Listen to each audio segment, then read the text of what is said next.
Tide, everybody, and welcome to Tide TV this week. I'm Seth Payne, joined by Kira Goldstein. And Kira, this could be one of the best weeks of the year. Absolutely. It's the Iron Bowl coming up. It was a hard-fought win over Arkansas last weekend, and it was Alabama's final home game of the regular season, and that meant it was Senior Day. 15 seniors were honored on Saturday for the Crimson Tide's annual Senior Day ceremony. This senior class has posted a 47-4 record over the past 4 seasons, which is just incredible, winning 2 Southeastern Conference championships and the 2020 College Football National Championship as well.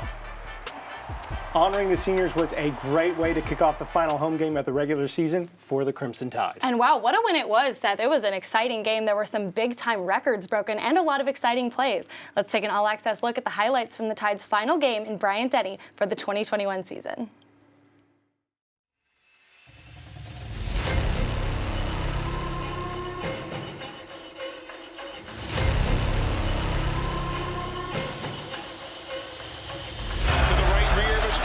Here's the snap, here's the pressure, and there's the first sack of the ball game.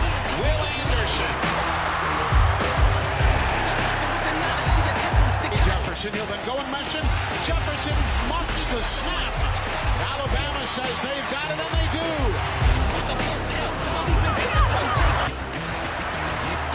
Here now, Bryce looks, throws the out route into the end zone. Mechie, he's got a touchdown, Alabama. Steps up, looks long. Jameson's got the man beat. Touchdown, Alabama!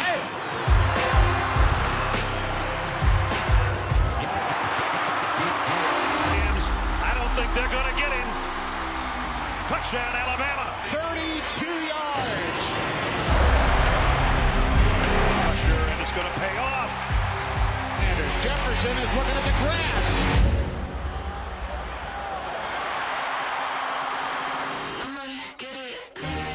Sidearm out to Leary, and he'll score.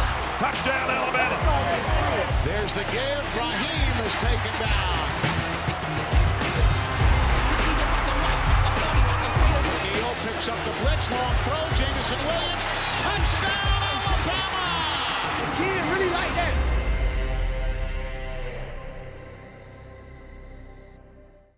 And with the win over the Razorbacks, the Crimson Tide clinched the Southeastern Conference Western Division title. The Crimson Tide will now take on #1 Georgia for the SEC Championship on December 4th in Mercedes-Benz Stadium in Atlanta.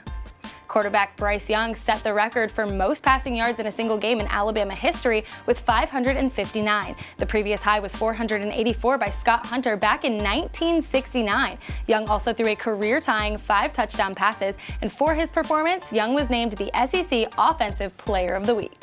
Incredible performance by Bryce Young, and the Tide also won the SEC Defensive Player of the Week award as Henry To'oTo'o was chosen for that honor. To'oTo'o had a game-high 13 tackles, including 3 tackles for loss and 2 sacks. To'oTo'o was everywhere on the field and was also named the Walter Camp Player of the Week. Along with those honors, the Alabama coaching staff made their own selection for Players of the Week following the game against the Razorbacks. In all, Coach Saban and the staff selected 10 players for their Players of the Week. Of course, Bryce Young's record-breaking performance earned him a spot. John Mechie and Jameson Williams were also selected, the 2 wide receivers who combined for 363 yards and 4 touchdowns. Brian Robinson Jr.'s 4th 100-yard rushing performance of the season also earned him a spot on the list, and the left tackle blocking for all of them, Evan Neal, was the 5th offensive player selected. Along with Henry To'oTo'o, Phil Mathis and Will Anderson Jr. were selected on defense. Demoy Kennedy and Will Reichard were chosen on special teams. Wow, a very impressive performance by that offense. At over 44 points per game, the Crimson Tide still have the #1 scoring offense in the SEC. However, despite all of that, the Tide dropped 1 spot in this week's college football playoff rankings. Yeah, after Ohio State's win over Michigan State, Alabama was ranked 3rd in this week's college football playoff top 25. But it really doesn't matter that much because if Alabama keeps on winning, they will be in the college football playoffs. You're absolutely right, Seth. Alabama's opponent in the SEC championship game, Georgia, remains steadily at #1. Ole Miss moved up 3 spots to #9. That gives the SEC 3 teams in the top 9, the most of any conference. Other SEC teams in the top 25 are Texas A&M, they're at 15th, and the Arkansas Razorbacks are ranked 25th. Now, the final college football playoff rankings will be released on Sunday, December 5th. Yes, they will. Let's now take a look at our Crimson Tide and the NFL Players of the Week. And this week, it's all about the offense and those Bama QBs. All three Alabama starting quarterbacks won again this week. Yeah, the QBs are taking over. Jalen Hurts had a huge day in the Eagles' win over the New Orleans Saints. Hurts finished 13 of 24 for 147 yards, and he also rushed for 69 yards and 3 touchdowns. Hurts now has 8 rushing touchdowns, which leads all NFL quarterbacks. He's the first Eagles QB to ever rush for 3 touchdowns in a game, which is crazy considering Randall Cunningham and Michael Vick. Hurts also has the highest QBR in the NFL over the last 5 weeks. And rookie quarterback Mac Jones was near perfect against the Atlanta Falcons as he completed 22 of 26 passes for 207 yards and a touchdown in the Patriots' 25-0 win over the Atlanta Falcons. Jones leads the NFL in completion percentage at 70% among all quarterbacks with 300 or more pass attempts. Mac Jones having a great rookie year, but Tua Tagovailoa had a pretty good day himself as he led the Miami Dolphins to a 24-17 win over the New York Jets, extending their winning streak to 3 games. Hope it's 4 this week, as I'll be in Miami to watch that one. Tua completed 27 of 33 pass attempts for 273 yards and 2 touchdowns. Also had a 65-yard bomb to Mac Hollins, which was his longest touchdown pass of his career. A great performance this past weekend by those 3. And from the looks of this past weekend, there may be another Alabama quarterback joining them in the NFL in a few years. You're absolutely right. Is Bama now becoming QBU? Well, they're kind of dominating all the other performance positions, so why not quarterback as well? You're absolutely right. Stay with us. We'll preview the Tide's final regular season game of the year, the Iron Bowl, when we return. Tide TV This Week is presented by the University of Alabama, where legends are made. Ford, for great offers on F-150, see your local Ford dealer. Proud sponsor of the Crimson Tide. I love how they have no fear. Man, it's all of them. Everybody's chasing Alabama. Come on now! Alabama raining down the threes. The buzzer sounds in Bama. They do it. Oh my goodness! We don't have to be a football score or basketball score. We just win championship. The job's not finished. We're not done yet.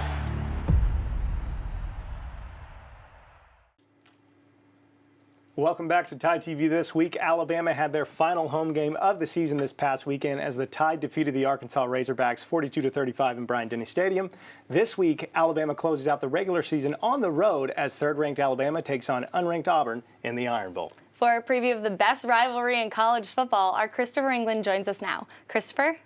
This Saturday will be the 86th edition of the Iron Bowl. Alabama leads the all-time series 47-37 with 1 tie. And to preview the 2021 edition of the Iron Bowl, I'm joined by former Alabama and NFL quarterback John Parker Wilson. JP, as always, it's great to see you. Yeah, man, especially this week, Iron Bowl. We all know how big this one is. The Tigers entered this year's Iron Bowl 6-5 after wins over Arkansas and Ole Miss. Auburn was 6-2 and ranked 13th in the college football rankings, but since then, Auburn has lost their last 3 games and have really struggled in the second half. The Tigers' offense has scored only 12 combined points in the second half of the last 4 games. Now, you're not going to win many games playing like that in the second half in the SEC, are you? No, absolutely not. You know, it really, a lot of times the SEC comes down to the fourth quarter. We've always preached at Alabama, and that's when you win games, when you can put people away. So the second half, especially the fourth quarter, is the most important time of the game, and you really got to focus on that. Quarterback Bo Nix is out for the season. LSU transfer T.J. Finley is the starting quarterback.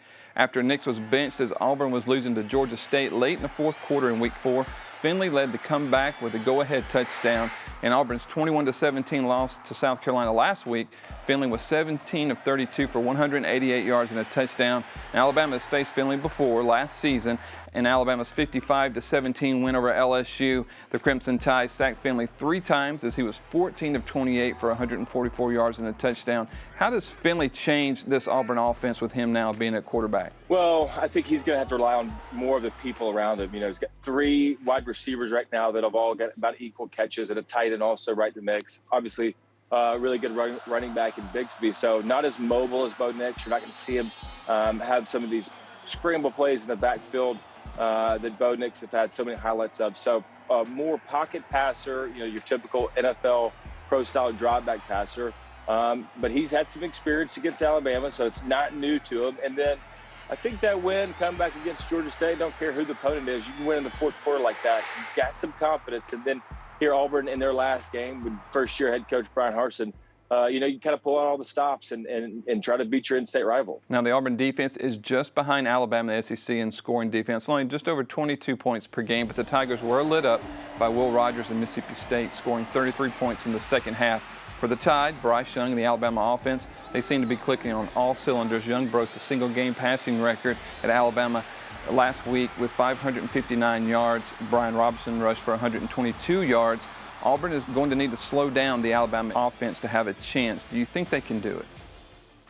I don't know. Alabama's playing a pretty complete offense right now with the way that Brian Robinson is rushing the ball and has kind of come back from some struggles against LSU. I think we've cleaned up some things on the offensive line. We've seen Damian George go to right tackle, and it seemed to work last week against Arkansas. I mean, pretty special performance from Bryce Young. It was fun to be a part of it. It was fun to watch it. Clicking on all cylinders indeed. And then, you got Mechie and Jamison Williams really standing out in the passing game. So right now, Alabama's a tough offense to face. There's a lot of ways that Bill O'Brien can beat you, and none other than Bryce Young. I mean, to me, he's got a Heisman-type season going on right now, running that offense. Kickoff for the Iron Bowl is at 2:30 on CBS. You can catch the radio broadcast with Eli Gold, John Parker, and the rest of the Crimson Tide Sports Network crew on the radio and RollTide.com beginning 3 hours before kickoff at 11:30. Stay with us. We'll have more Tide TV this week coming up next. Tide TV This Week is presented by the University of Alabama, where legends are made. Ford, for great offers on F-150, see your local Ford dealer. Proud sponsor of the Crimson Tide. And the Alabama Crimson Tide. Alabama is really playing with max effort. I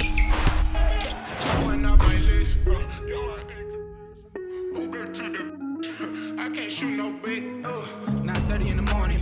Hustle like I ain't getting no portion. While you was dormant, let you sleep since that's so important. Practice my form, I done broke out of the no.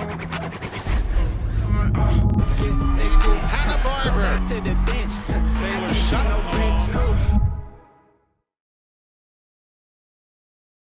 Welcome back to Tide TV This Week, everybody. I'm Seth Payne, joined by Kira Goldstein. And Kira, the Alabama soccer team made history this season, winning their first ever NCAA tournament game with a 1-0 victory over Clemson in the first round. In the second round, the Tide took on a red-hot BYU team that was seeded fourth in their region. They're playing in Charlottesville, Virginia. BYU entered the matchup as the highest scoring team in the country, and the Cougars continued that, scoring 3 goals in the first half while holding the Tide scoreless. Felicia Knox got the Tide on the board in the 65th minute, but that would be all for the Tide.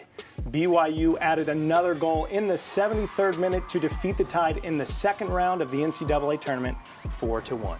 Yeah, that was a tough loss, but what a historic season for the Crimson Tide, picking up their first win in the NCAA tournament in program history. That's a fantastic accomplishment for Coach Wes Hart and the Alabama soccer program. Absolutely, and the Alabama men's and women's cross-country teams have had a pretty good season as well.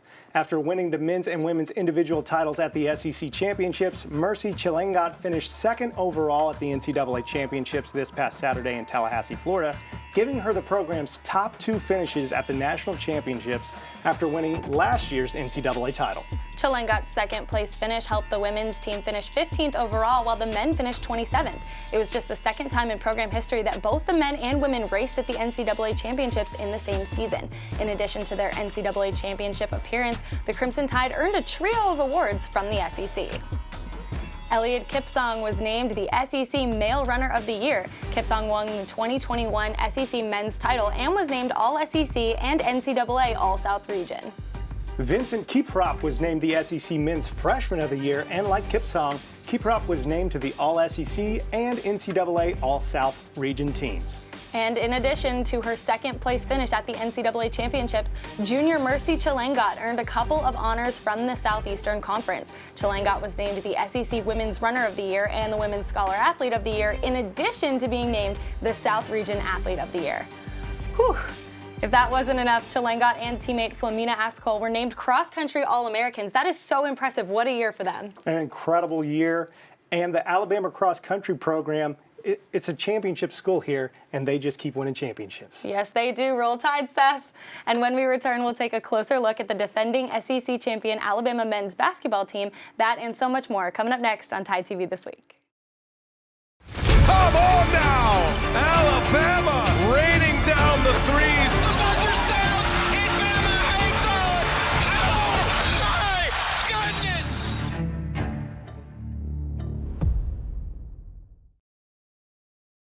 Back, everyone. The Alabama men's basketball team is off to a great start to the season. The Crimson Tide improved to 4-0 on the season after defeating Oakland 86-59 this past Friday. And with that hot start, Nate Oates' squad jumped up to 9th in this week's coaches poll, and Alabama is now tied with Kentucky for 10th in the AP Top 25.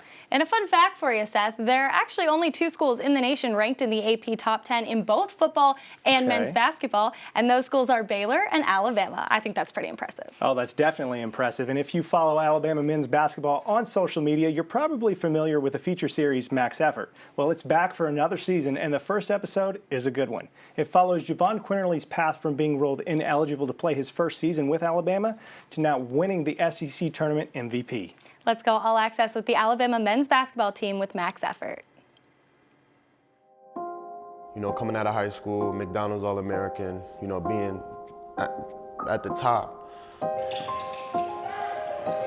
Being ineligible for a year, having to sit out, you know, kind of being at the bottom again. I think if anybody knew what Javon and his family went through. You know, anything is possible, and if you keep pushing, you know, you're gonna get to where you wanna go. And if you put the work in, the work always gonna show. That's what I always tell people. Like, if you put the work in, the work will always show.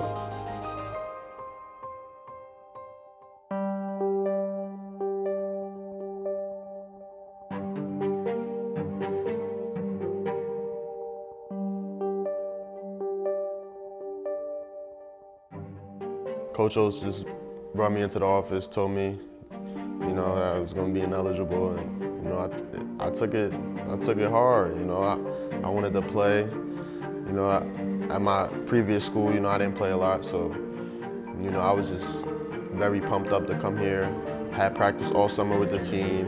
You know, pretty much established myself, and then you know, to get hit with that, you know, literally 15, 20 minutes before the game even starts. You know, that's something that, you know, I'll never forget, and you know, it helps me because it makes me appreciate the game a whole lot more, and you know, I'll never take the game for granted because of, you know, the time away from the game that I had to just sit and watch. But then again, you know, being ineligible, I still had to, you know, work my behind off and make the team better in any way I could, and still participate and still be a part of the program. I couldn't just sit there and sulk and, you know, be upset at the world. You know, life goes on. And, you know, I had a great group of guys around me who kept me up, and, you know, I just made sure I was prepared for the following season when I'd be able to play. I knew that, you know, when Kyra Lewis got drafted, I knew that, you know, I was the next guard up.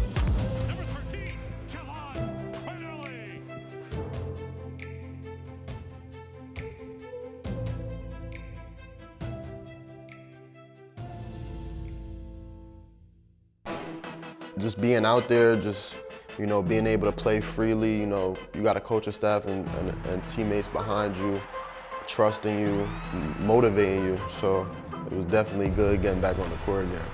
I kind of hit my peak towards the end of the year just because I had gotten so comfortable in my role, and I just had gotten my feel for the game back. And, you know, it was amazing that everything came together, and pretty much my story came full circle. Just winning the SEC championship, changing the culture here at Alabama, having guys like Herb, JP, JB, Reese go out with an SEC championship, you know, that's the right way for those guys to go out. When I decided to transfer from Villanova, the schools that was reaching out to me, it wasn't a, you know, 20, 25 schools. And B was the first one to call my parents. I didn't take a chance on you. You took a chance on me, dog. You know, he didn't have to take a chance on me because I didn't really prove myself while I was there. So that's why I said that to him, and you know, that's why I got Oates back, I got B back, and I got the whole coaching staff back, because you know, those guys took a chance on me. You know, anything is possible, and if you keep pushing, you know, you're gonna get to where you want to go. And if you put the work in, the work always gonna show. That's what I always tell people. Like, if you put the work in, the work will always show.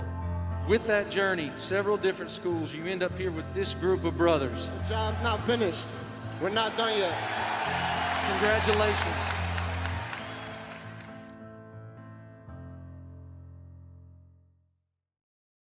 And the Alabama Crimson Tide.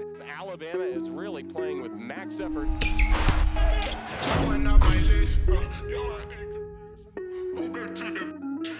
can't shoot no brick. 9:30 in the morning. Hustle like I ain't getting no portion. While you was dormant, let you sleep since that's so important. Practice my form, I done broke out of the no. Hannah Barber to the bench. Taylor Sutton. Here now, Bryce looks, throws the out route into the end zone. Mechie, he's got a touchdown, Alabama. Bryce claps his hands, loads up, throws across the middle. Williams, he makes the grab, and he'll roll further in for a touchdown. Steps up, looks long. Jameson's got the man beat. He makes the grab at the 30. He's to the 20. He's to the 10, to the 5. Touchdown, Alabama. Bryce gets the snap, looks, takes off running. He's to the 10 and unloads right side. Leary, he's in for a touchdown. Gets it. Evan Neal picks up the blitz. Long throw. Jameson Williams. Touchdown, Alabama. Those were our ATI Plays of the Week. Now let's take a look at our Players of the Week, brought to you by Legacy of Hope. And this week we go with the Crimson Tide's record-breaking passing game trio. Quarterback Bryce Young led the Tide's passing attack with a record-breaking 559 yards passing, the most in a single game in Alabama football history. Young didn't just break the record, he shattered it, breaking Scott Hunter's record by 75 yards. Incredible performance by him, but also Jameson Williams was on the receiving end for a career-high 190 yards on 8 catches. Williams also added 3 touchdown grabs in the game, including one for 79 yards. And senior John Mechie wasn't far behind with 173 yards on a game-high 10 catches. Mechie also added a 20-yard touchdown catch. Mechie and Williams combined for 363 receiving yards, more than any other duo in Alabama football history. Those are our Legacy of Hope Players of the Week. Another banner week for the Tide, Seth. Banner week for the Tide, a banner week for food. What's your favorite Thanksgiving dish? You know, I got to go with mac and cheese. It's my favorite. Mac and cheese. I'll eat anything you put in front of me. Tune in next week as we bring you more on the Crimson Tide and all-access content of the Tide that you can't get anywhere else. See you next week, everybody, and roll Tide. Roll Tide. This has been a presentation from Learfield.